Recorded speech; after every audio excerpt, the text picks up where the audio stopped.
Hey guys, welcome back again to Ken Tamplin Vocal Academy, where the proof is in the singing. I'm continuing my series on how to sing like. Next up, Ronnie James Dio.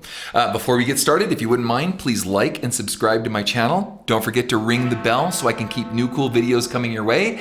And I have a singing course. The course is called How to Sing Better Than Anyone Else. You can find it right here at kentamplinvocalacademy.com for those of you wanting to learn how to sing and how to get into these amazing places from some of these amazing singers. So speaking of amazing singers, Ronnie James Dio. Again, I haven't had a lot of huge vocal influences in my life that would compare to, like I said, Lou Graham, David Coverdale, Ronnie James Dio, Paul Rogers. There's a handful of guys in there. My own cousin, Sammy Hagar. There's a handful of guys in there that are just off the charts, like good luck ever, this kind of talent, seeing it's the light of day on planet Earth again. I mean, that's how good this stuff is. Very high bar setting stuff to have to go after. Now, I want to make a point about something. I see a lot of advertising from a lot of vocal coaches. Some guy claims to be, the most popular vocal coach on the internet. Another guy claims he's going to teach you how to do something in 30 days. Another guy's going to put an octave on your range in 30 days and he's going to guarantee it. Guys, this is smoke and mirror crap. Just simply ask these guys, awesome, can you sing for me? Can you please demonstrate that you're that awesome? Why are you the #1 singing vocal coach on the internet? Prove it. Sing something with your own voice and show me your students singing so I can believe that what you're telling me is true, right? True for singer, and I don't mean some ad that he pulls off of some YouTuber that's auto-tuned and whatever. And hey, if that's the kind of sound you want, go for it. That's your thing. But I'm saying this because you're getting legit information and I'm physically demonstrating this stuff with my voice and my students' voices. So with that said, Ronnie James Dio, I put together a montage, a medley of Ronnie, and I did it myself and I had my student Gabriela do it as well. And then I also did a version of Neon Nights, Black Sabbath, and I had another one of my students do it, and it's kind of a bit of a surprise. So I'll keep that up. I'll put all of these in the description so you can hear the full versions of these. But I want to just kind of start out here and I'm going to show you, we'll do it first and then I'll talk about it after, like I always say. Here we go. They're a ship without a storm, the cold without the warm, light inside the darkness that it needs, yeah. They're a laugh without a tear, hope without the fear. They are going home.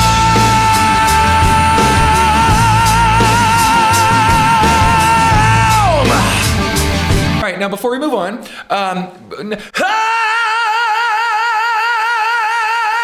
right, I can just, spit it out, just boom, right, I'm gonna do it, right? And that's important because not a lot of people can just all of a sudden, hey, my name's Ken Tamplin, right? So the reason is because I understand the technique of what he used to get there. So let's talk about Ronnie's technique. This is really, really cool stuff. Now, he claims to have never had a vocal lesson. I believe that may be true, I don't know. But he also claims that his parents would play a lot of Mario Lanza. And my understanding is, too, they were very involved in opera and music as well. So he grew up around a very musical family. Turns out, though, that he said he would walk around the house all day long singing Mario Lanza. Well, he may not have had a vocal lesson in person from a teacher, but Mario sure showed him how to use open throat technique. So I think that's pretty interesting. And I did a How to Sing Like Dio, or not, sorry, How to Sing Like Dio, a What Makes the Singer Great or something, I forget. But anyway, whatever Dio stuff that I've done, I'll put that in the description so you can see the full versions of these songs and then vocal coach reactions I've done to Dio and so forth. But I bring that up because he also attributes his lung capacity to playing the trumpet, right? And I believe that too, because trumpet's a pretty difficult instrument to play. So he hit the right sort of, cauldron in the recipe, perfect storm, so to speak, of having Mario Lanza as an operatic, influence in his life early on, and breath control from playing trumpet. Pretty cool, right? And it culminated into what we knew of as Dio. So as I cover in my singing course, what we really want to do is we want to maintain a full open sound in the back of the throat. And I have all kinds of video tutorials on this. If you just want to kind of check it out, they're not conclusive. They're just sound bites. But I kind of give you the roadmap and show you, take a snapshot of, where you can go with this stuff. But anyway, so we have this, big round sound in the throat. Right, it's just big and round. But he's also using a very advanced form of glottal compression. Now, people are even saying, oh, use glottal compression. I've even heard one vocal coach say hyperglottal compression. I actually made that term up. It's my own term. I coined the phrase myself, and other people are using it. And then I have other people saying, hey, do you know how to do hyperglottal compression? I'm like, yeah, I invented the term. Of course I do. But anyway, the point is that it's the way you compress not just air at the glottis, but in the lung and in the base of the throat, but how you can lean into the cords themselves to create a desired overdriven effect, distorted effect, without hurting your vocal folds. Now, Dio was very melodramatic in the way he sang, right? He had a very Mario Lanza, very operatic. I can see him on the theater, doing this, right? And, which is cool. But it's also the drama of that in the voice is, you notice his upper register, he rarely ever sang clean. He always sang distorted and dirty. Now, that may have been a choice. I don't know. I know that his voice definitely got more distorted over the years, and you could hear that from his earlier stuff to his later stuff. It definitely got a lot more distorted. Could be good, could be bad. Like, could be good distortion where it's just great harmonic resonance and just sounding rounder and fatter, kind of like Aretha Franklin. When her voice maturated over time, her early years, she didn't have anywhere near the big huskiness in the sound to her voice as she did later in life. So, but the point though is we want both. We want to be able to sing in a clean tone and a dirty tone and a derivation or different derivatives or percentages of that thereof. So as we're going through this, I teach all this in my course. So he had this incredible amount of support. If you guys want to know more about the diaphragmatic support, check out my video on diaphragmatic support. But Ronnie certainly used it. And then he used all these wonderful pockets in the resonators inside his skull to get into these little pockets to where it didn't sound like he was singing really throaty. It was very pitched, very high and pointed and tubular in the way he sang. So let's continue. To the witch, they may never come home. It's a magic that they feel for a lifetime. Are they born upon the cross with a thrower for the toss? If they release themselves, is the only way down. Hey, I'm way up in here. I'm like,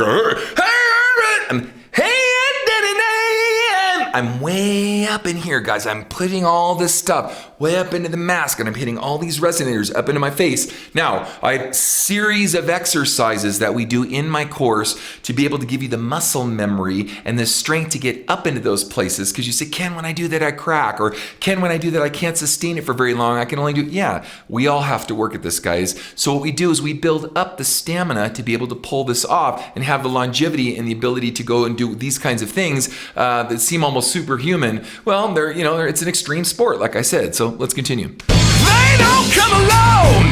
They're fire. They're stone. With a hand that rates and quickly moves away. They'll know for the first time if they're evil or divine, if they're the last in line.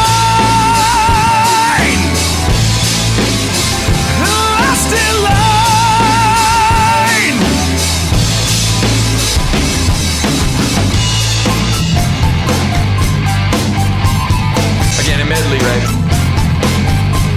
When there's lightning, you know it always brings him down. 'Cause it's free and I see what it means to be lost and never found. He cried out for magic. He felt it dancing in the light. Now, we've talked about contiguous phrasing. Magic, dancing in the night. Right. I'm not going dancing in the night. I'm not stabbing at the stuff like I did when we did the David Coverdale, how to sing like David Coverdale. He stabs more at his phrasing. So does Lou Gramm. It's a style that's a lot harder to do, especially if you're going to hang notes. So what's interesting is those guys don't hang notes really that much because it's too difficult in the throat. So the way they would do it is they just kind of stab it a little bit, kind of do the best they could with it, hold it there as long as they could, get out of it quickly, let the throat rest, and then stab something else. Whereas Ronnie actually is singing these big legato, big portamento, big long whole tones, whole phrases like this. And that's because he knows how to keep the throat open and not use too many consonants and not slam his vowel sounds in the throat. He was cold, lost his hold to the shadows of the night. No sign of the morning coming. He's been left on his own like a rainbow in the dark.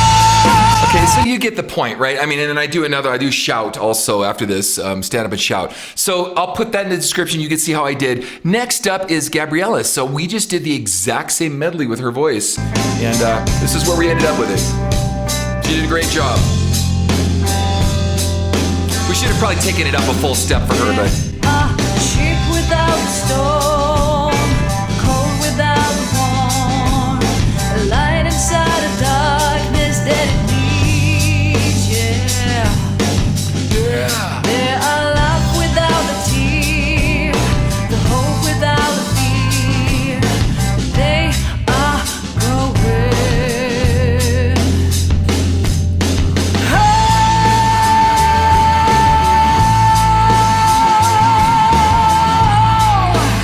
Pretty cool. They off to the witch. They may never, never, never come home. It's a magic that they'll feel of a lifetime. Oh, they born upon the cross with the throw upon the tusk. If they realize themselves the only way down, they don't come alone. They're fire, they're stone, but it is that rise that quickly moves away. Why? You hear that open throat? All of my students at Ken Tamplin Vocal Academy, this is no accident, folks. The reason her voice sounds so open and big and the resonance is there is because this is learned. It's a technique. It's something we work at. And it's not something you just wake up one morning doing. It's a very specific sequence on how you get there. I want to continue with this because I want to get to a couple more here. They'll know for the first time. If they even want to find a lasting love, they're lost in love, yeah.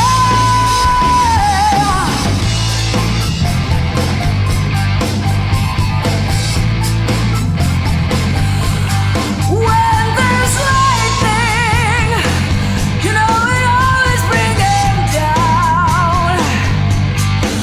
'Cause it's freeing to see what it means to be lost and never found. See, it's like Dio. Crying out for magic. Magic! He felt it dancing in the light.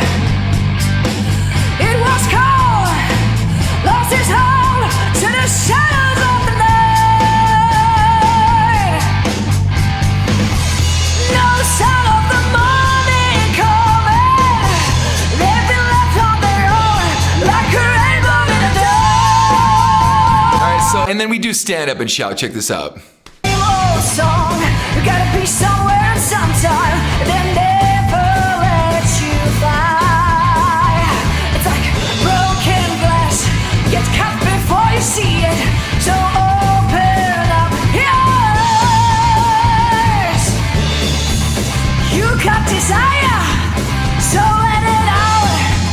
You got the power, stand up and shout.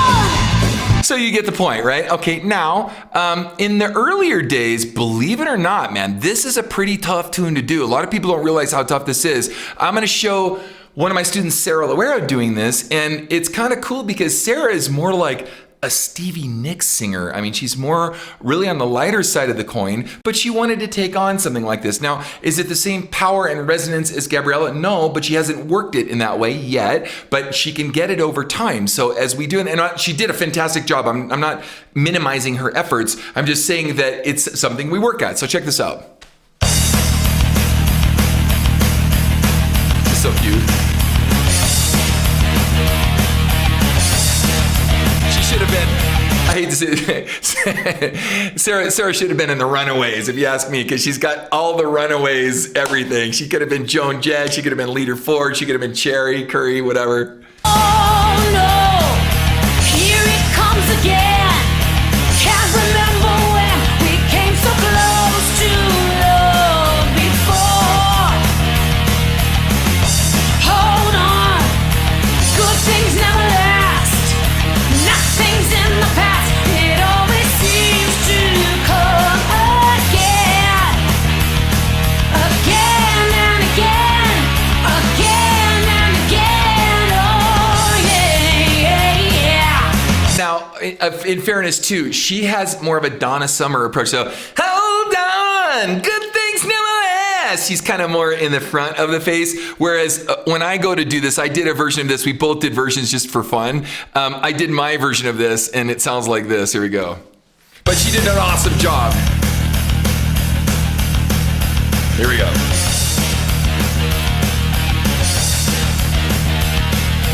Oh no, here it comes again. Can't remember when we came so close to love before. How long? Good things never last. Nothing's in the past. It always seems to come again. Again and again. Again and again and again. Oh. I'll put this in the description. You guys can check out the whole songs. They're really cool. It's a lot of fun stuff, and I don't want this video to go too long. But you get the point, man. All this stuff is technique. All of it is a total takedown of what these different singers are doing, how they get there, and I cover all of this in my singing course. Now, I'm doing most of this by request, guys, so if you have a request, please put it in the description, and definitely check out my next video.